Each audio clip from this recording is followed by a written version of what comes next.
देशों के बीच उत्पादन कटौती पर सहमति से 6% तक उछला कच्चा तेल। नवंबर में होने वाली ओपेक बैठक में तय होगी उत्पादन कटौती की सीमा। ओपेक डील को अमेरिकी बाजार का थम्स अप, डाउ जोन्स ने लगाई सेंचुरी। एशिया में भी बढ़त, आधे % की तेजी के साथ एसजीएक्स निफ्टी 8800 के ऊपर। सितंबर वायदा सीरीज की एक्सपायरी आज। सीएनबीसी आवाज के पोल में ज्यादातर ब्रोकर को 8750 के आसपास एक्सपायरी की उम्मीद। आईसीआईसीआई पोटेंशियल लाइफ इंश्योरेंस की लिस्टिंग आज, इशू प्राइस 334 रुपए प्रति शेयर तय। आईपीओ से जुटाए करीब 6000 करोड़ रुपए। कमोडिटी बाजार में अब तक का सबसे बड़ा रिफॉर्म। सेबी ने कमोडिटी मार्केट में ऑप्शंस की ट्रेडिंग को दी मंजूरी और सेबी से मंजूरी लेना भी होगा जरूरी। 90% अनाज जूट बैग में पैक करना हो सकता है जरूरी। जूट पैकेजिंग मटेरियल्स एक्ट में कैबिनेट अगले हफ्ते कर सकती है बदलाव। जूट शेयरों में दिखेगी तेजी। और भारत के साथ अफगानिस्तान, भूटान, बांग्लादेश के बहिष्कार के बाद सार्क सम्मेलन रद्द होना तय। अलग थलग पड़ा पाकिस्तान, नेपाल जल्द करेगा फैसले का ऐलान।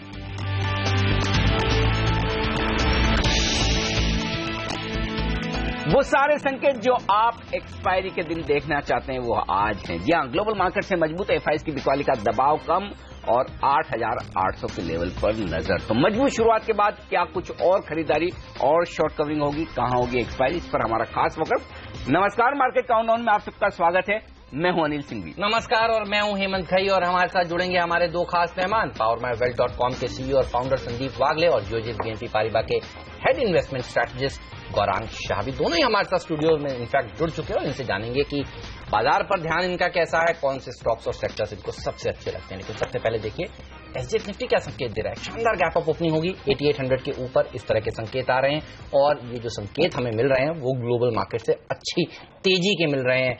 जिस तरह से डॉयचे बैंक को लेकर जो खबरें आ रही हैं कि जर्मनी जो है उसको बेल आउट कर देगा अगर दिक्कत होती है, तो यूरोप के बाजारों में तेजी देखने को मिली। कच्चे तेल ने जिस तरह से 6% की तेजी दिखाई कि 30 नवंबर को वियना में सहमति बन जाएगी और एक प्रोडक्शन फ्रीज के ऊपर पूरा का पूरा कैलेंडर सामने आ जाएगा। ये तमाम ऐसे फैक्टर्स हैं जो आज मूड सुधार रहे हैं। ये बताइए, एक्सपायरी का दिन है आज, गैप अप ओपनिंग होगी 8800 के करीब, तो ट्रेडर्स को क्या करना चाहिए? सबसे पहली बात ग्लोबल संकेत, और ग्लोबल संकेत हेमंत वाकई में काफी बेहतर होते हुए दिख रहे हैं। जितना डर ट्रंप का था वो हिलेरी क्लिंटन ने कम कर दिया। ओपेक की बैठक से बहुत अच्छे नतीजे आए, दुनिया भर के बाजार उछल रहे हैं और एफआईएस की खरीदारी के आंकड़े फिर से छोटे ही सही आना शुरू होते दिख रहे हैं। तो ऐसे में एक्सपायरी के दिन वो सब मसाला है जो आपको एक एक्शन पैक मूवी में चाहिए। तो एक्शन होगा, तेजी की तरफ होगा, अहम लेवल पर खुलेंगे और वो है 8800। तो क्लोजिंग ज्यादा अहमियत रखेगी ओपनिंग से। और क्लोजिंग की अहमियत क्यों ज्यादा है, आपको याद होगा पिछले 3 दिन से हम लगातार एक ही बात करेंगे, जब तक आप 8700 के ऊपर बंद हो रहे हैं घबराइए मत। और 8700 के ऊपर एक भी क्लोजिंग नीचे एक भी क्लोजिंग दी नहीं है तो आपने नीचे के लेवल पर अहम लेवल को होल्ड करते हुए बाजार को देखा है। अब मैं क्या देखना चाहता हूं, मैं देखना ये चाहता हूं कि अगर 8800 के ऊपर बंद हो जाएं आज तो बहुत ही अच्छा होगा। अक्टूबर सीरीज की शुरुआत हम ज्यादा बेहतर कर पाएंगे। लेकिन आज शुरुआत 8800 के लेवल के आसपास करने के बाद पहला घंटा होगा इंपॉर्टेंट। अगर 8800 को बाजार होल्ड कर पाता है, उसके ऊपर टिकता है, तो फिर शॉर्ट कवरिंग आती हुई दिखेगी। और एक्सपायरी के अच्छा ये ध्यान रहे कि इस बार एक्सपायरी में शॉर्ट पोजीशन भी काफी है, ऐसा नहीं कि नहीं है। तो शॉर्ट कवरिंग आती दिखेगी जो बाजार को 8825 और 8850 तक ले जा सकती है। और मैं उम्मीद कर रहा हूं कि पॉजिटिव एक्सपायरी होगी। हाँ, हो सकता है सेकंड हाफ में अगर यूरोप में थोड़ी सी सुस्ती रहे या डाउ फ्यूचर सुस्त दिखे तो ऊपरी स्तरों से प्रॉफिट बुकिंग आ सकती है, लेकिन आएगी तो वो सेकंड हाफ में होगी। फर्स्ट हाफ आपको कमोबेश मजबूत दिखेगा। तो खरीदे निफ्टी 8700 के स्टॉप लॉस के साथ 8800 और 8850 की रेंज में आपको मुनाफा वसूली करनी है। बैंक निफ्टी भी जो कल हम बात कर रहे थे कि बहुत अहम लेवल पर है, मेक और ब्रेक वाला लेवल है, और 19500 के लेवल को बैंक निफ्टी ने कल भी फिर तोड़ा नहीं है, तो अभी वही आपका स्टॉप लॉस बनता है। 19920 के लेवल आज ही आ सकते हैं और लीडरशिप बैंक निफ्टी से भी अगर आ जाए तेजी की तो मुझे आश्चर्य नहीं होगा। इसीलिए मैंने बैंक्स को चुना है तेजी की तरफ। एनबीएफसीज ये मुझे मजबूत दिखते हैं, खासतौर से इंश्योरेंस के कारोबार से जुड़ी हुई कंपनियां, क्योंकि प्रो आईसीआईसी की लिस्टिंग है। लीकर की बात हम कल भी कर रहे थे, ये सेक्टर आज भी मजबूत दिखता है। क्रूड की उछाल की वजह से oil and gas, metals, pharma, छोटे शेयरों में जूट शेयर, ये तमाम शेयर हैं जो मजबूती के साथ आज कारोबार कर सकते हैं। तो लंबी लिस्ट है खरीदारी की तरफ। बिल्कुल, लिकर शेयर, जूट शेयर, हम आपको बताएंगे कौन से स्टॉक्स में आपको करनी चाहिए खरीदारी। तो लंबी लिस्ट है जहां पर आज आपको मौके मिलेंगे तेजी के और पैसा बनाने के। लेकिन पूछते हैं हमारे एक्सपर्ट से कि वो कैसे देख रहे हैं आज के बाजार को। वागले साहब, गुड मॉर्निंग, बताइए कहां होगी एक्सपायरी आज? Good morning Hemant, good morning Anil. Good morning sir. Expiry कहाँ होगी ये मैं कह नहीं सकता हूँ। इनफैक्ट कल तक मुझे लग रहा था कि 8700 के नीचे हो सकती है, 8650 के आसपास हो सकती है, बट वो नहीं होगा। कल दोपहर में काफी क्लियर था कि बाइंग आएगा और 8700 होल्ड करेगा, जो कि हुआ। लेकिन गैप अप अगर ओपन होता है 8800, 820 का एक लेवल मैं क्लोजली वॉच कर रहा हूं। अगर उसके ऊपर क्लोज होता है तो मैं पॉजिटिव रहूंगा। मुझे लगता है वहां पे थोड़ा प्रॉफिट बुकिंग होगा, तो मैं इतना ज्यादा भी पॉजिटिव नहीं हूं। हालांकि मेरे चारों कॉल्स पॉजिटिव है, लेकिन निफ्टी में व्यू ऐसा नहीं है कि वन वे चलेगा। बेसिक ट्रेंड अभी भी क्लियर नहीं है, ऊपर में सेलिंग आ सकती है, ये ध्यान रखना पड़ेगा। बैंक निफ्टी 19,530, 19,930 ये मेरी रेंज है। ओके, तो फिर वागले साहब के आज तो जो पिक्स हैं वो तेजी वाले, उनके ऊपर ज्यादा ध्यान हम लोग देंगे। ये बताइए, लेकिन एफआईआईज ने कई दिनों की छोटी छोटी बिकवाली के बाद एक बाइंग का मोड दिखाया है। 74 करोड़ रुपए की सही, लेकिन एक बाइंग जरूर हुई है। ये थोड़ा पॉजिटिव दिख रहा है आंकड़ा? हाँ, बिल्कुल दिख रहा है हेमंत, और आंकड़ा ये पॉजिटिव है। इसके साथ साथ इंडेक्स फ्यूचर्स, यहाँ भी 135 करोड़ की खरीदारी हुई है एफआईआई की तरफ से। स्टॉक फ्यूचर्स हाँ कल भी बेचे हैं, लेकिन बिकवाली का दबाव थोड़ा कम हुआ है, 356 करोड़ का बिकवाली का आंकड़ा। तो आंकड़े इतने बड़े नहीं हैं। मैं ये नहीं कहूंगा कि एकदम पॉजिटिव बहुत अच्छे हैं, लेकिन पॉजिटिव होंगे भी कब, जब आपको ग्लोबल मार्केट से संकेत। हम तो कल 3:30 बजे बंद हो गए थे, तो जो दुनिया भर से खबरें आई वो तो बाद में आई हैं। तो हो सकता है आज एफआईआई की तरफ से खरीदारी दिखे। वायदा कारोबार का आंकड़ा अदरवाइज आपको ज्यादा बड़ा दिखेगा, 1430 करोड़ की ऑप्शंस की खरीदारी हुई, लेकिन उससे बहुत ज्यादा आपको कंफ्यूज होने की जरूरत नहीं, क्योंकि सीरीज के आखिर में और सीरीज की शुरुआत में हमेशा आपको ऑप्शंस में एक्टिविटी बढ़ती हुई नजर आती है। तो काफी ऐसे फंड्स हैं, एज फंड्स होते हैं, जो छोटी प्रीमियम देकर ऑप्शन को आखिरी 2 दिनों में ट्रेड करने की कोशिश करते हैं, और दूसरे वो फंड्स होते हैं जो अगली सीरीज के लिए ऑप्शंस खरीदते हैं। तो उस लिहाज से आपको ऑप्शन में ज्यादा खरीदारी दिख रही है, लेकिन उसे बहुत पॉजिटिव मत मानिए। तो मैं ये कहूंगा कि एफआईआई के जो आंकड़े हैं कल के, वैसे देखा जाए तो न्यूट्रल है, लेकिन उसके बावजूद मैंने पॉजिटिव इसलिए लिखा है कि ये न्यूट्रल आंकड़े ही पॉजिटिव है, क्योंकि अगर कल काफी शॉर्ट कवरिंग हो गई होती तो आज आपको वो शॉर्ट कवरिंग नहीं मिलती। तो आज मिलेगी एफआईआई की तरफ से शॉर्ट कवरिंग। हेमंत, सिर्फ एक ही चीज चाहिए, 8,800 के ऊपर आधा 1 घंटा टिक जाए बस। सही है। तो कहते हैं ना कभी कभी no bad news is good news. Yes. FII के आंकड़े खराब नहीं है, यही अच्छी खबर है आज के लिए। अनिल से हम पूछने वाले हैं अब कि एफएनओ से क्या संकेत मिल रहे हैं, अक्टूबर की सीरीज भारतीय बाजारों के लिए कैसी रह सकती है। ध्यान रखिए 4 अक्टूबर को आरबीआई गवर्नर साहब की पॉलिसी है, एक्सपेक्टेशंस बनती जा रही हैं कि एक शायद 25 बेसिस पॉइंट का रेट कट हो सकता है। लेकिन उससे पहले गौरांग शाह जी से पूछते हैं, क्योंकि गौरांग जी हमेशा कहते आए हैं कि ग्लोबल अनसर्टेनिटी हो, गिरावट में हो बाजार, अच्छे शेयर खरीदिए, पैसा बनेगा, और ये चीज सही साबित हुई है। गौरांग सर, गुड मॉर्निंग, बताइए अब कौन से अच्छे शेयर खरीदने चाहिए जहां पर आपकी नजर है? सुप्रभात हेमंत, पहले तो जो बात आप सकारात्मक बात कर रहे थे आप और अनिल जी, जो भी संकेत मिल रहे हैं, और जैसे भी आपने कहा कि अगले हफ्ते क्रेडिट पॉलिसी है, तो अगर 25 बेसिस पॉइंट की भी कटौती हो जाती है तो मेरा मानना है कि गवर्नर साहब एक मोहर लगा देंगे 9,000 के स्तर पर निफ्टी को, और मुझे कोई आश्चर्य नहीं होगा। और मेरे ख्याल से सितंबर की कॉन्ट्रैक्ट जब शुरुआत हुई थी, आपसे और अनिल जी से बात कर रहा था, काफी कुछ अंदाजे लगाए रहे थे, डाउट लगा रहा था 8,800 का स्तर मुकम्मल होगा कि नहीं। तभी भी मैंने साफ राय दी थी, और कल as a matter of fact disclosure भी देना चाहूंगा, हमने 8,800 के कॉल में अक्टूबर के खरीदारी की राय दी है, और हमें लग रहा है कि ये 8,800 आधा घंटा तो क्या पूरा दिन टिक सकता है। सिर्फ एक ही तकलीफ है, कल आखिरी दिन है, शुक्रवार है हफ्ते का, और अगले हफ्ते क्रेडिट पॉलिसी। तो अनवाइंडिंग अगर आप देखेंगे, मुनाफा वसूली देखेंगे, वो काफी हावी हो सकती कल के आखिर के 1 घंटे में।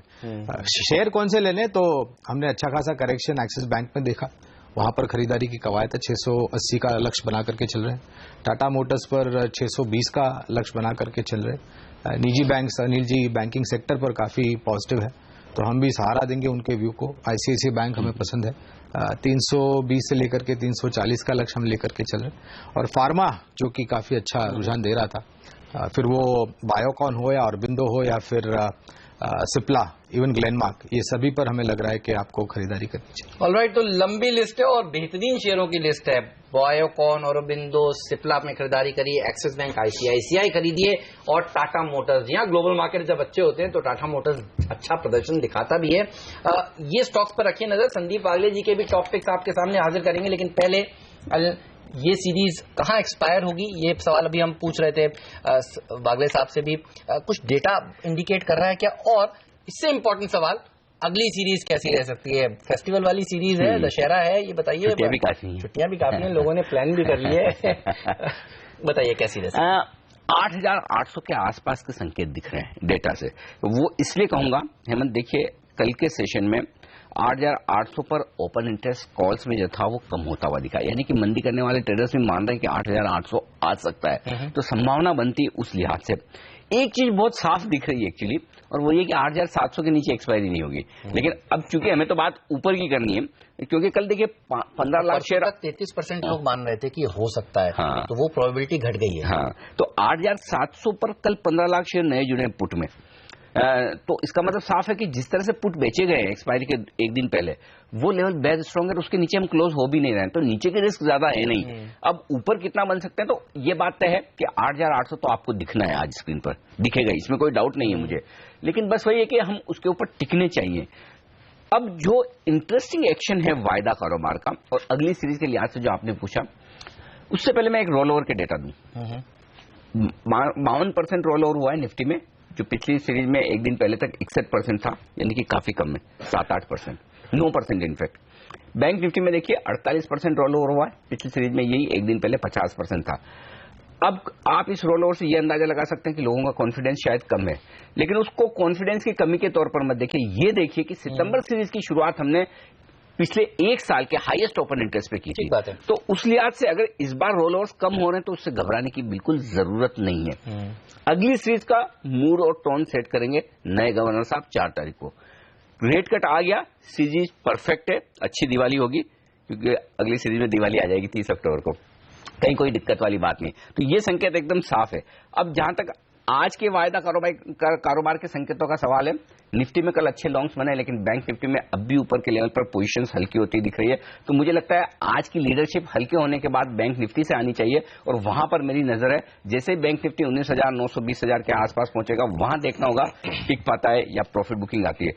कई सारे स्टॉक्स वायदा कारोबार के बैन में है, वहां पर भरपूर एक्शन दिखेगा, जो हम बाजार खुलने के बाद तुरंत हमेशा बताते ही हैं, तो वो एक्शन तो रहेगा ही। लेकिन ओवरऑल वायदा कारोबार के डेटा में कहीं कोई खास दिक्कत नहीं। 8,700 तो बहुत मजबूत सपोर्ट है ही, बस 8,800 के ऊपर बंद होना चाहिए। चलिए, तो 8,800 के ऊपर बंद होगा तो बुल्स का कॉन्फिडेंस और बढ़ता हुआ दिखेगा। कच्चे तेल का बढ़ना, डोनाल्ड ट्रंप का हैंगओवर घटना और डॉइचे बैंक की दिक्कतें सॉल्व होने के कगार पर आना, ये तमाम ऐसा कॉकटेल है जिसके चलते अच्छी तेजी बन सकती है।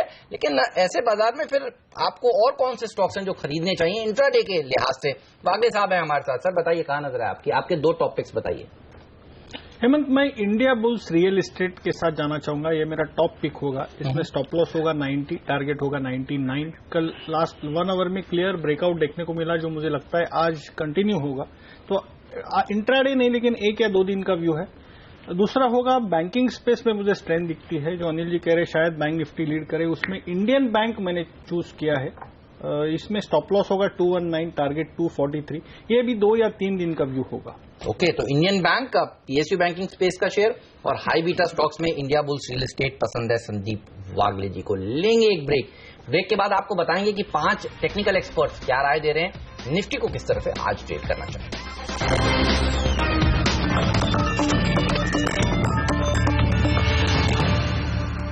स्वागत है आप सभी का सीएनबीसी आवाज पर। आज अच्छी तेजी देखने को मिल सकती है, सीरीज की एक्सपायरी का दिन है, और हमारे 5 पंच क्या कह रहे हैं, चलिए आपको बताते हैं हमारे एक्सपर्ट्स की राय। जय ठक्कर कह रहे हैं कि आपको खरीदना चाहिए निफ्टी, टारगेट उनका देख लीजिए 8840 का है, 8,709 का स्टॉप लॉस भी रखें। खरीदारी की राय पुनीत किंद्रा की भी बोनांजा पोर्टफोलियो से 8,680 के स्टॉप लॉस से तेजी करना चाहते हैं, 8,800 8,820 का लक्ष्य। दोनों एक्सपर्ट 8800 के ऊपर निफ्टी क्लोज होगा, ये बात बता रहे हैं। हमारे साथ एक और तीसरे एक्सपर्ट की राय भी है नीरव वखारिया की, और ये भी कह रहे हैं कि 8800 तक जा सकता है निफ्टी। ये तो खुलेगा इसके आसपास। 8690 का स्टॉप लॉस भी रखें। बिल्कुल। वैशाली पारिक प्रभुदास लीलाधर से बुलिश है, बाजार पर 8700 स्टॉप लॉस, 8800 लक्ष्य। हिमांशु शर्मा की राय भी देखिए 8785 की है, और खरीदारी करने की राय वो भी दे रहे हैं, और स्टॉप लॉस रखने की बात कही है 8690 पर, इसके ऊपर ही खुलेगा। बिल्कुल। 8700 बेहद स्ट्रॉन्ग सपोर्ट पांचों एक्सपर्ट्स की राय के मुताबिक, और ऊपरी स्तरों पर 8800 से लेकर 8840 तक जा सकते हैं हम। तो ये है आपके लिए लेवल जिस पर रखे नजर। तो 8700 को मान लीजिए स्टॉप लॉस, 8800 के पार निकले तो सीधे 40 पॉइंट और ऊपर निकलेंगे। ये राय हमारे पांचों एक्सपर्ट्स की। चलिए लेंगे एक छोटा सा ब्रेक, कहीं मत जाइए, बने रहिए CNBC आवाज के साथ। ही ब्रेक के बाद हम आपको बताएंगे कौन से वो 5 स्टॉक्स हैं जहां पर आपकी नजर होनी चाहिए, वो स्टॉक्स जो अच्छा रिटर्न भी आपको कमा कर दे सकते हैं, और खबरों में भी।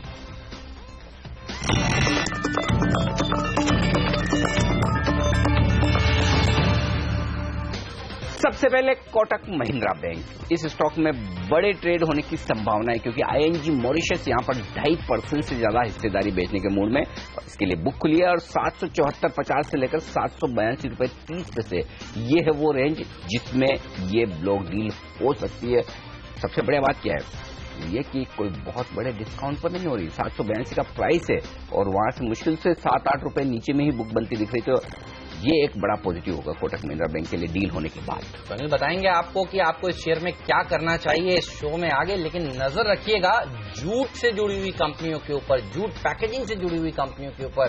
शेवियट, ग्लॉस्टर और लुडलो जूट, ये 3 ऐसी BSE लिस्टेड कंपनियां हैं जिनको फायदा हो सकता है। अगले हफ्ते कैबिनेट की जो बैठक होने वाली है उसमें सरकार ने प्रस्ताव ये भेजा है कैबिनेट को कि 90% अनाज जो है, यानी चावल, गेहूं, उनको जूट की बोरियों में ही पैक किया जाए, और चीनी का जो उत्पादन होता है और जो पैक होती है उसमें 20% जो इस्तेमाल है वो जूट का किया जाए, तो किसानों को भी फायदा हो, और कंपनियों में तो अच्छी तेजी देखने को मिलेगी आज से। बिल्कुल। याद है ना कल आपको हम कह रहे थे कि शराब से जुड़े हुए तमाम शेयरों पर नजर रखिए, एक्शन हो सकता है। कर्नाटक और बिहार की हमने कल बात की, आज खबरें और आगे बढ़ती हुई। जी हाँ, केरल में से भी शराब से बैन जल्द हटाया जा सकता है। आपको याद होगा केरल सरकार ने जब ये बैन लगाया था तो उसके बाद स्टॉक्स की क्या पिटाई हुई। तो नजर कहाँ रखनी है आपको, United Spirits, Tilak Nagar, GM breweries, Radico Khaitan, global spirit, ये तमाम शेयर हैं लिकर से जुड़े हुए जो एक्शन में दिख सकते हैं। तो 1 अक्टूबर आपका कैलेंडर तैयार रखिएगा, कुछ ऐसी खबरें आ सकती है जो लिकर बैन से हटने वाली है। चलिए, तो ये सेक्टर आज फिर अच्छा प्रदर्शन दिखा सकता है। इसके अलावा आरती ड्रग्स, इस कंपनी के ऊपर रखिए नजर, यहां पर तेजी देखने को मिल सकती है। चाइना से एक केमिकल इंपोर्ट हो रहा था और डंप हो रहा था दरअसल ओ एसिड, और आरती ड्रग्स दरअसल वो केमिकल बनाती है। इन्होंने सरकार से ये सिफारिश करी कि इस केमिकल के ऊपर एंटी डंपिंग ड्यूटी लगा दी जाए, और सरकार ने कमोवेश मान ली है। ये अब केवल औपचारिकता बाकी है, और अगर ये हो जाता है, इसकी संभावना ज्यादा है, तो आरती ड्रग्स को फायदा होगा, क्योंकि इन्होंने ही अर्जी भेजी थी। तो इस शेयर पर रखिएगा आज नजर। हिंदुस्तान कॉपर, ये सरकारी कंपनी है जो रहेगी एक्शन में, और यहां पर ऑफर फॉर सेल OFS के जरिए सरकार अपनी 60% हिस्सेदारी बेचने वाली है, इस पर रखिएगा नजर। चलिए, तो ये तमाम ऐसे स्टॉक्स हैं जहां पर आपकी नजर होनी चाहिए। इस पर विस्तार से अपने एक्सपर्ट से बात करेंगे, लेकिन पहले जान लेते हैं संदीप वागले जी के बाकी के 2 पिक्स कौन से हैं। इंडिया बुल्स रियल एस्टेट और इंडियन बैंक तो आपने बताया, इसके अलावा और क्या पसंद है आपको? हेमंत, कल KPIT ने एक अच्छा बाउंस बैक दिया, और मुझे लगता है ये एक्सटेंड हो सकता है। प्राइस और वॉल्यूम ब्रेकआउट थे, तो मैं वैसे ये सेक्टर का तो फैन नहीं हूं, लेकिन ये स्टॉक मुझे लगता है आउट परफॉर्म करेगा। स्टॉप लॉस होगा 131, टारगेट होगा 142। ये भी 1 या 2 दिन का व्यू है। मिड कैप या स्मॉल कैप में एक सुवेन लाइफ साइंसेस में मुझे पैटर्न काफी पॉजिटिव डेवलप होते हुए लगता है। मोमेंटम इंडिकेटर्स काफी पॉजिटिव है। इसमें स्टॉप लॉस होगा 198, बाय करने की सलाह है 198 के स्टॉप लॉस के साथ, for a target of 225। Again 2 या 3 दिन का व्यू है। इंटरेस्टिंग, 8% से ज्यादा कल भागा है ये mid cap small cap share. Pharma वाले बड़ी जबरदस्त तेजी में रुकने, देख लीजिए विवी में, डिश में, सुवेन जो डिशमैन में तो आप देखिए मॉर्गन ने फिर दूसरी खरीदारी करी है, तो आज फिर वो शायद विवेंट में भी एक और ट्रेड हुआ है। तो ये सारे जो बड़े ट्रेड हो रहे हैं इस पर नजर तो आरती ड्रग्स तो आज खबरों में है ही, तो ये पूरा का पूरा जो फार्मा पैक है उससे जुड़ी हुई कंपनी कुछ और फार्मा शेयरों में ध्यान रखिएगा, बड़े और मिटके वोखाड, ल्यूपिन, सिप्ला, ये सब ध्यान रखिए। गौरांग को पसंद है और सिप्ला भी उनको पसंद है, तो ये सब देखिए। और पिछले 3 दिन से मतलब एक भी दिन ऐसा गया नहीं है जिस दिन मैंने फार्मा को अपने पसंदीदा सेक्टर के तौर पर नहीं चुना है। तो फार्मा पर नजर रखिएगा। कुछ और शेयरों पर बात करेंगे फार्मा से जुड़े हुए, लेकिन बात करेंगे इस ब्रेक के बाद सबसे बेहतरीन परफॉर्मेंस देने वाले स्टॉक पर, एमसीएक्स। जी हाँ, सेबी ने कमोडिटीज में ऑप्शंस की ट्रेडिंग को मंजूरी दे दी है। पूरी विस्तार से बातचीत होगी और एमसीएक्स में और कितनी तेजी बाकी है। पैसे तो हम लोगों ने काफी बनाए होंगे जिन्होंने सीएनबीसी आवाज पिछले 2 दिनों से लगातार देखा है। पूरा पहले बता रहे थे कि स्टॉक 2020 से बताना शुरू किया था कि ये डील होती हुई नजर आएगी, लोग मान नहीं रहे हैं, लेकिन जिस तरह से दबाव पड़ा है सेबी इसको मंजूरी दे देगा और वो हो गया कल। बिल्कुल 1081 रुपए याद हो अगर, तो जो ब्लॉक डील हुई थी कल सुबह 9:35-40 के आसपास, वहां से जो एक्शन शुरू हुआ है 1250 हो चुका है। और कितना बढ़ेगा बात करेंगे इस ब्रेक के बाद।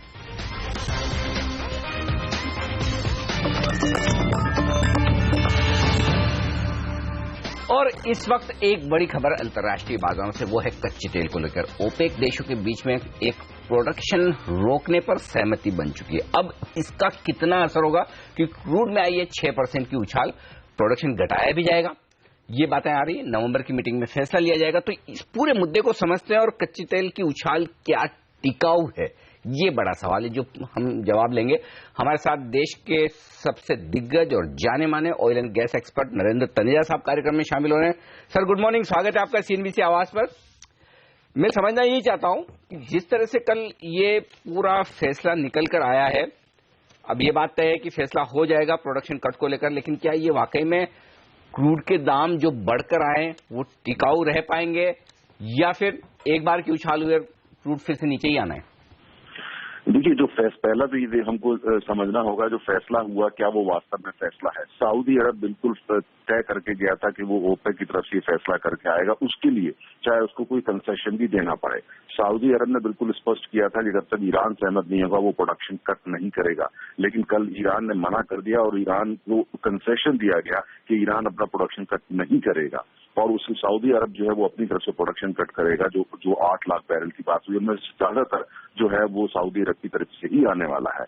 तो ये इस तरह का ये मतलब, लेकिन सऊदी अरब मार्केट को ये दुनिया को दिखाना चाहता था कि ओपेक जो है वो वापस आ गया है। ओपेक मार्केट को रेगुलेट एक तरीके से करेगा और कीमतों पे इन्फ्लुएंस करेगा और मार्केट मैनेजमेंट जो है वो ओपेक करेगा, तो एसेंशियली सऊदी अरब उसको करेगा। तो ये एलिमेंट बाजार में वापस आ गए हैं और ये सरप्राइज एलिमेंट है जिसकी कोई उम्मीद नहीं कर रहा था। अब इसमें जिसको बोलते हैं अंग्रेजी में कि भाई devil is always in details, वो डिटेल्स जो है वो नवंबर में तय होंगे, अभी कोई डिटेल तय ज्यादा नहीं हुए हैं। तो अब देखना पड़ेगा कि मार्केट कैसे रिएक्ट करती है। मेरा अपना मानना है जो सहमति हुई है वो 8 लाख बैरल के करीब हुई है। टोटल प्रोडक्शन इनका 32 लाख बैरल होता है। 40% दुनिया का तेल ये लोग करते हैं, बाकी जो है वो नॉन ओपेक करते हैं, जिसमें खासतौर से रशिया है जो बड़ा प्लेयर है, नॉर्वे है, मैक्सिको है और अन्य देश है। अब मार्केट में जो सप्लाई है वो लगभग जितना ये प्रोडक्शन कट की बात है वो लगभग उसके बराबर है, अगर रशिया जो है थोड़ा सा ज्यादा ऑयल पंप करे और ईरान जो है अपना प्रोडक्शन 2 लाख बैरल बढ़ा दे। तो कुल मिलाकर जो सीन निकल के आ रहा है मार्केट में इम्पैक्ट पड़ेगा लेकिन मार्जिनल होगा। मेरा मानना है कि सस्टेनेबल बेसिस पे 3% से ज्यादा फर्क नहीं पड़ना चाहिए। अगर मान लिया जो है ये प्रोडक्शन कट वास्तव में होता है, कई दफे क्या होता है सऊदी अरब कहता है पर उतना प्रोडक्शन कट वो करता नहीं है, अगर वास्तव में होता है तो ज्यादा से ज्यादा इम्पैक्ट जो है वो 5% पड़ेगा, सस्टेनेबल बेसिस पे 3% के आसपास, और जो बैंड है जिससे इम्पैक्ट आने वाला है वो 3 से 7%, इससे ज्यादा नहीं होने वाला है। लेकिन जो खतरनाक खबर है वो बड़े इंपोर्टिंग कंट्रीज के लिए खासतौर से भारत जैसे देशों की हुई है कि ओपेक गेम में वापस आ गया। 8 साल तक ये हो गया था कि ओपेक बेकार हो चुका है, इनमें सहमति नहीं होती है, ये कुछ कर नहीं पाते हैं, ये सिर्फ एक बूढ़ा शेर बन के रह गया। अब कहीं ना कहीं कल उन्होंने ये जरूर कर दिया कि बूढ़े हम जरूर हैं लेकिन हम वापस गेम में आके और अभी भी जो है मार्केट को इम्पैक्ट कर सकते हैं। अब नवंबर तक क्या होता है इसका इंतजार करना पड़ेगा, लेकिन मार्केट में अभी सप्लाई को लेकर कोई कंसर्न नहीं है, कोई बड़ा जियोपॉलिटिकल ट्रिगर भी नहीं है। आईसिस वगैरह का खतरा बरकरार है लेकिन अभी तक उसको मैनेज किया गया है और सहमति जो है वो कोई बहुत ज्यादा तो स्ट्रांग नहीं है। लेकिन ईरान का राजी हो जाना का आप ऐसा वक्त भी दे दें इराक का राजी हो जाना, आप ऐसा वक्तव्य दे दें कि प्रोडक्शन कट हो गया, ये कहीं ना कहीं दिखाता है कि जो ये कंट्रीज आपस में वापस मिल रहे हैं और मिल करके अपना जो इंटरेस्ट है उसको पहले प्रोटेक्ट करना चाहते हैं। अब आने वाले नवंबर में ये देखना होगा कि वास्तव में ये जो डिसीजन हुआ है ये आगे कितना जाता है, कितना इंस्टीट्यूशनलाइज हो पाता है। लेकिन मुझे लगता है कि मार्केट को और इम्पोर्टिंग कंट्रीज खासतौर से भारत जैसे देशों को अब आगाह होना पड़ेगा, सचेत होना पड़ेगा।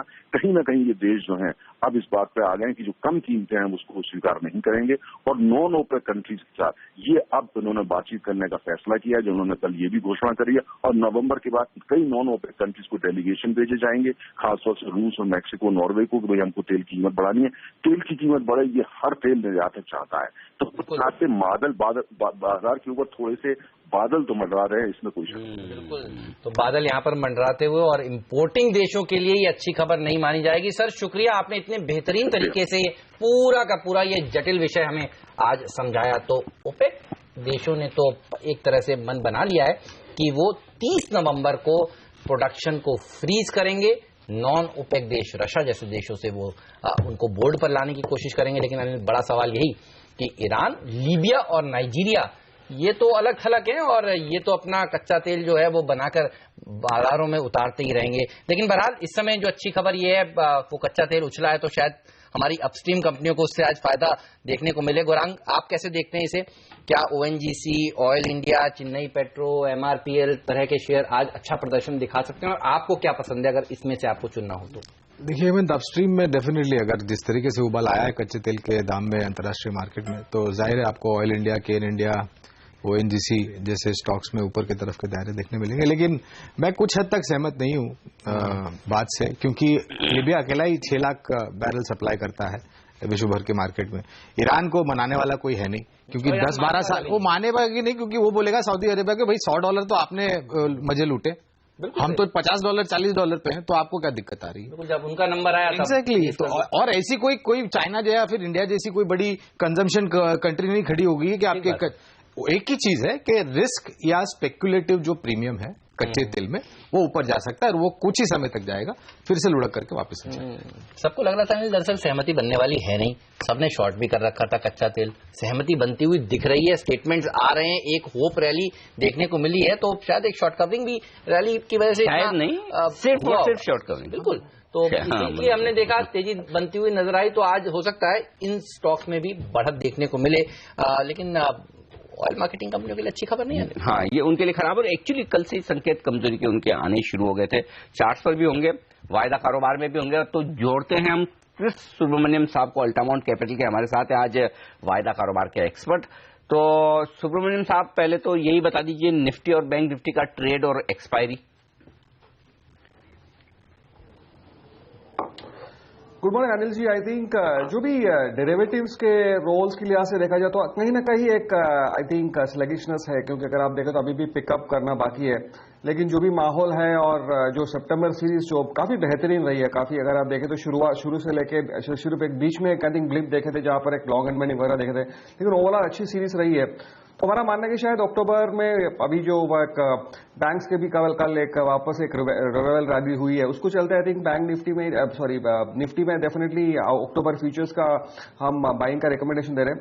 तो एक मोडेस्ट टारगेट 8,890 यहां तक जाने की पूरी संभावना है, 8,730 की एक स्टॉप लॉस। और बैंक निफ्टी जो आई थिंक लास्ट लगभग 8-10 दिन से थोड़ी बहुत यहां पर बैकफुट पे है, लेकिन कल जबरदस्त रिवाइवल आई है। अभी ऑब्वियसली ये काफी ऑलमोस्ट रिपीटेड फैक्टर है कि यहाँ पर कोई भी करेक्शन पे बाइंग आती है। तो हमारा मानना है कि शायद ये वापस 20,200 वहां तक जाने की पॉसिबिलिटी है। तो आई थिंक अगर किसी को ट्रेड करने का तो शायद ये फ्रेश कॉन्ट्रैक्ट जो आज कल से शुरू हो रही है उसमें निवेश करें और हफ्ते आई थिंक 20,000 का एक कॉल का आई थिंक डेफिनेटली एक सहारा ले सकते हैं।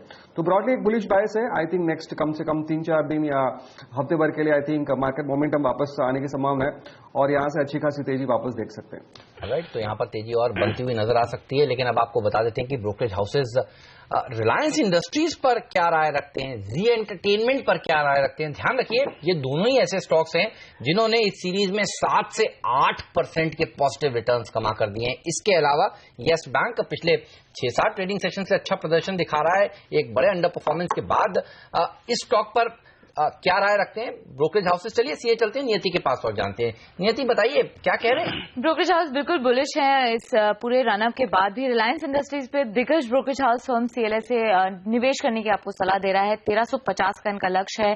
टेलीकॉम स्पेक्ट्रम अभी की जो नीलामी है वो भी जल्दी शुरू होगी और बहुत अग्रेसिव बिडिंग की इनको उम्मीद नहीं है। इनफैक्ट बहुत वाइड रेंज है इनका, 0.5 से $10 बिलियन के आसपास की रेंज हो सकती है। हालांकि इनका मानना है कि रिलायंस बहुत ज्यादा ओवर स्पेंड नहीं करेगा और अगर $150 करोड़ के आसपास का ये स्पेक्ट्रम स्पेंड करते हैं तो ये स्टॉक डाइजेस्ट करेगा। उसके साथ साथ अगले 6 से 9 महीने में इनके $35 बिलियन के प्रोजेक्ट्स के स्टार्ट होंगे।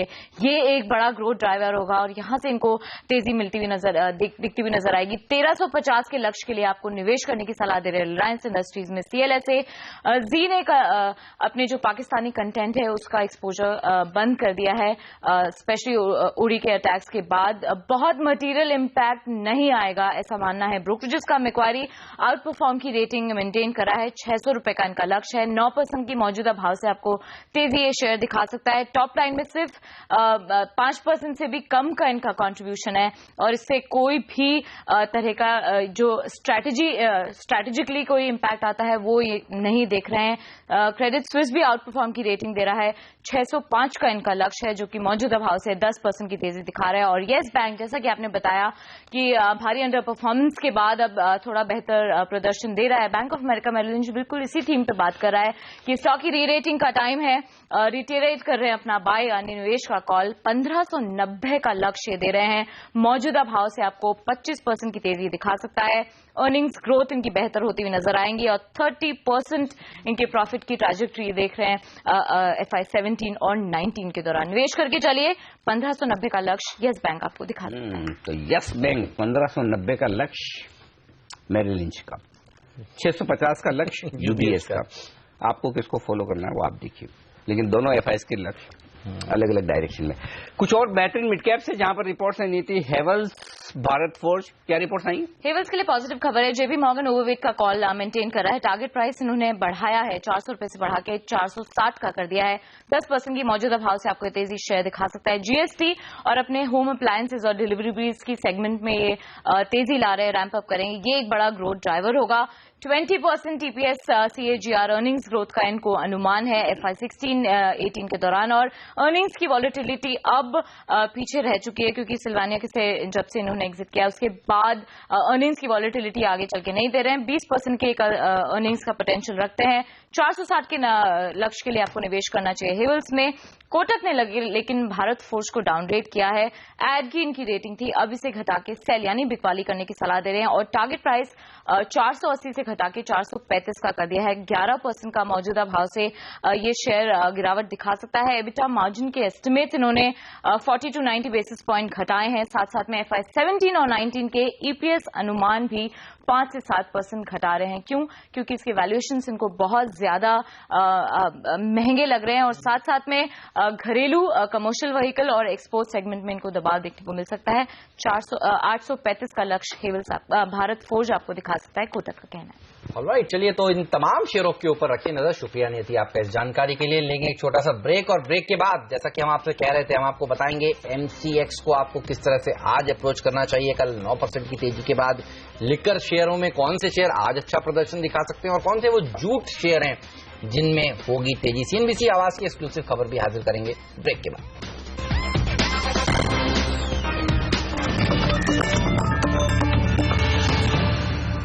एक्सपर्ट है हमारे साथ इस वक्त, हमारे सुब्रमण्यम साहब, संदीप वागले साहब और गौरांग शाह जी।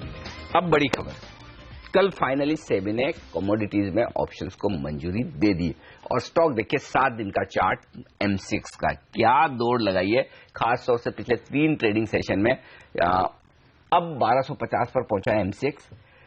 ये खबर है तो बड़ी पॉजिटिव, इसमें कोई डाउट नहीं, लेकिन गौरांग 1250 में भी खरीदेंगे आप M6? ये बड़ा सवाल। देखिए, पीयर कंपैरिजन तो कोई है नहीं लिस्ट, बराबर, ओके।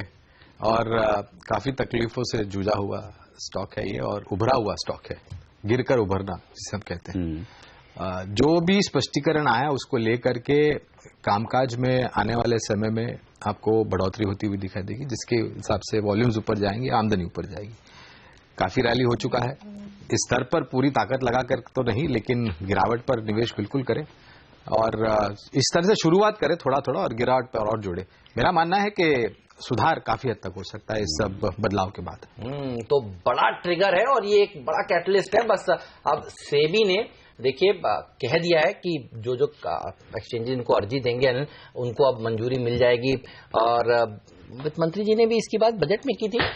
यूबीएस और सीएलएसए ये दोनों ऐसे ब्रोकरेज हाउसेज हैं जिनका लक्ष्य है 1400 रुपए का शेयर पर। कम है, मुझे लगता है ज्यादा होना चाहिए। वो इसलिए हेमंत कि पिछले 2 दिनों में देखिए 2 खबरें बड़ी आई है स्टॉक के लिए और लोगों को लगता है जैसे एक खबर आती है बस हो गया, यही खबर थी। पहला, इन्होंने ट्रांजैक्शन चार्जेस बढ़ाए। दूसरा, यूनिफाइड लाइसेंस की बात कि हर एक्सचेंज हर कारोबार कर पाएगा। लेकिन असली खबर तो ये है कमोडिटीज वाली, जो ऑप्शंस की ट्रेडिंग। और ऑप्शंस की ट्रेडिंग उन लोगों को समझ में आती है जो एनएससी बीएससी पर ऑप्शंस में ट्रेड करते हैं कि क्या कारोबार हो सकता है, कितना हो सकता है। खास तौर से कमोडिटीज मार्केट में जो इतने भावों में उतार चढ़ाव होता है उसको रोकने के लिए ऑप्शंस की ट्रेडिंग बहुत जरूरी थी। तो ये एक बहुत बड़ा बदलाव हुआ है। अब ये स्टॉक बहुत clearly buy on decline. Sir, जो लोग बड़े किसी खराब दिन अपनी लिस्ट बनाकर तैयार रखते हैं कि मुझे कौन से शेयर में पैसा लगाना चाहिए, उस लिस्ट में ये शेयर होना चाहिए। और एक और ट्रिगर आएगा अभी कुछ दिन बाद इसमें, उसके ऊपर भी नजर रहने वाली है। तो एमसीएक्स के लिए अच्छी खबरें आनी शुरू हुई हैं। थोड़ा अंदाजा देंगे?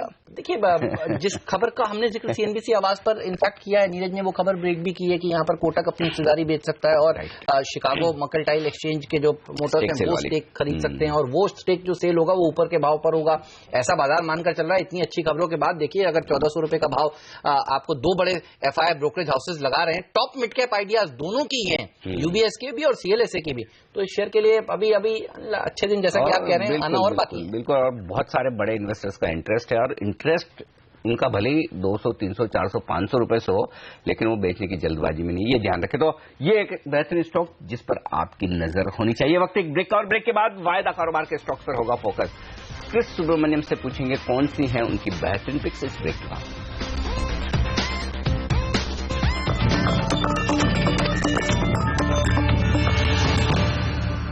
हमारे साथ हमारे एक्सपर्ट्स हैं संदीप वागले साहब, क्रिस सुब्रमण्यम साहब और रजत बोस भी अब हमारे साथ जुड़ चुके हैं। आपका भी स्वागत है रजत, गुड मॉर्निंग। और शुरुआत आपकी पिक्स के साथ ही की जाए। बताएं कौन से स्टॉक्स चुने आज आपने ट्रेडिंग के लिए?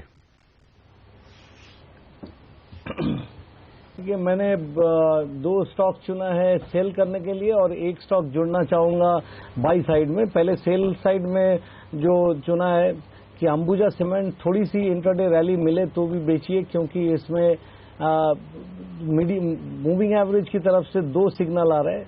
आज के दिन थोड़ी सी उछलने के बाद में ये 265 रुपया क्रॉस करने में कामयाब नहीं हो सकता और वहां से फिर से सेलिंग होके एक बार ये 252, 254 ये सपोर्ट रेंज को टेस्ट करेगा, इसीलिए ये सेल कॉल है। और ऐसे भी आज एक्सपायरी है, इसीलिए भी ये सेल कॉल दे रहा हूं। बजाज फिनसर्व, ये कोई भी रैली आए तो 3275 तक मूवमेंट हो भी चाहे तो भी एक बार सेल कीजिए। ऊपर में 3317 के ऊपर में स्टॉप लगाइए, नीचे 3189, 3140 ये दोनों टारगेट मान के चलिए। और तीसरी जो कॉल मैं जोड़ना चाहूंगा वो है जी एंटरटेनमेंट। मेरे ख्याल से इसमें आप 538 के नीचे स्टॉप लगाइए। 548 में बंद दिया था, स्विंग ट्रेड के चलते 568 तक मूवमेंट एक बार होने की गुंजाइश है। चार्ट बहुत बेहतरीन लग रहा है, ऊपर की तरफ मूवमेंट होगा, यही सोच के ये बाय कॉल दे रहा हूं। ओके, तो जी एंटरटेनमेंट पर रखिए नजर। इस सीरीज में भी देखिए 7% की तेजी स्टॉक में देखने को मिली है और ये मजबूती और बरकरार रह सकती है। कुछ देर पहले नियति भी आपको बता रही थी कि ब्रोकरेज हाउसेज यहां पर काफी बुलिश हैं। क्रिस, आपके टॉप पिक्स क्या है आज के लिए? मेरी तरफ से 2 बैंक्स है, एक पीएसयू बैंक, कैनरा बैंक। अगर आप देखें तो यहाँ पर बहुत ही जबरदस्त कंसोलिडेशन देखने को मिली है। अगर आप देखें तो लास्ट 8-10 दिन में कंसोलिडेशन बाद कल एक ब्रेकआउट भी दी है। तो मेरा मानना है कि शायद एक मॉडेस्ट टारगेट 325, मेरा मानना है कि शायद इसमें 350 तक भी जाने की क्षमता है, लेकिन एक मॉडेस्ट टारगेट 325 का दे रहा हूं और स्टॉप लॉस 305। इसमें खरीदारी की राय है। दूसरा इंडसइंड बैंक, या ये भी काफी आउट परफॉर्मेंस देखने की संभावना है और ऑलरेडी दे चुकी है सितंबर सीरीज में। यहां पर एक 1280 तक टारगेट पकड़ के खरीदारी की जा सकती है, 1200 का स्टॉप लॉस। तीसरा टाटा कम्युनिकेशन, इसमें भी अगर आप देखें तो बहुत ही शानदार प्रदर्शन देखे हमने और हर गिरावट पे यहाँ पर बाइंग हुई है। 525 से वापस कल परसों यहाँ से वापस रैली देखने को मिली। ये 560 का टारगेट रखे यहाँ पर खरीदारी की जा सकती है, 510 का स्टॉप लॉस। और लास्ट में डॉक्टर रेड्डी, जो लास्ट 2-3 दिन में बहुत ही अच्छी प्रदर्शन देखी है हमने, अच्छी कंसोलिडेशन देखी है, डिलीवरी यहाँ पर वॉल्यूम्स भी अच्छी खासी देखने को मिल रही है। तो मेरा मानना है कि शायद ये कहीं एक रिवाइवल रोड पे है।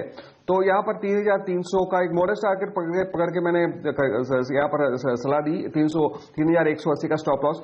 और लास्ट में एक ऑप्शन की एक स्ट्रैटेजी वेदांता 175 का अक्टूबर सीरीज का, यहाँ पर 8-9 के आसपास 175 का कॉल ऑप्शन ट्रेड कर रहा है, उसकी खरीदारी की जा सकती है। 13 का टारगेट और स्टॉप लॉस 5। अगर हम ऐड करना चाहूंगा, तीनों में हमने बहुत ही जबरदस्त रोल्स देखे, कैनरा, ये अपना वेदांता, हिंदुस्तान जिंक और आपके केन इंडिया, तीनों में बहुत ही शानदार रोल्स देखे। मेरा मानना है कि पूरी इंटायर सेट यहाँ पर परफॉर्मेंस आने की संभावना है। एक प्रेफरेंस के तौर पे मैंने वेदांता चुना, जहां पर रोल्स भी अच्छी है और एक ब्रेकआउट भी कल आसपास आई है, तो यहाँ पर एक खरीदारी की जा सकती है। ओके, तो ये तमाम स्टॉक्स है और ऑप्शंस खरीदना चाहें तो वेदांता, फ्यूचर्स खरीदना चाहें तो can bank, IndusInd, Tata communication और डॉक्टर रेड्डीज। तो ये है आपके लिए ट्रेडिंग के लिए आज से मौके। वक्त एक ब्रेक का, और ब्रेक के बाद लौटेंगे, लेकर आएंगे आपके लिए बाजार का भरपूर एक्शन। शुरुआत करेंगे प्री ओपनिंग सेशन की, बताएंगे रुपए में कितनी मजबूती या फिर कमजोरी दिखती है। साथ ही स्टॉक 2020 का अपडेट होगा 9:15 के बाद। बाजार का शुरुआती एक्शन, भरपूर ट्रेडिंग के मौके और बाजार के उतार चढ़ाव वाले तमाम स्टॉक्स आपके साथ ही हमारे साथ और एक एक्सपर्ट नए जुड़ने वाले हैं। यहाँ निर्मल बैंक सिक्योरिटीज से मेहरबून ईरानी हमारे साथ होंगे इस छोटे से ब्रेक के बाद, जब लेकर आएंगे आपके लिए पहला सौदा।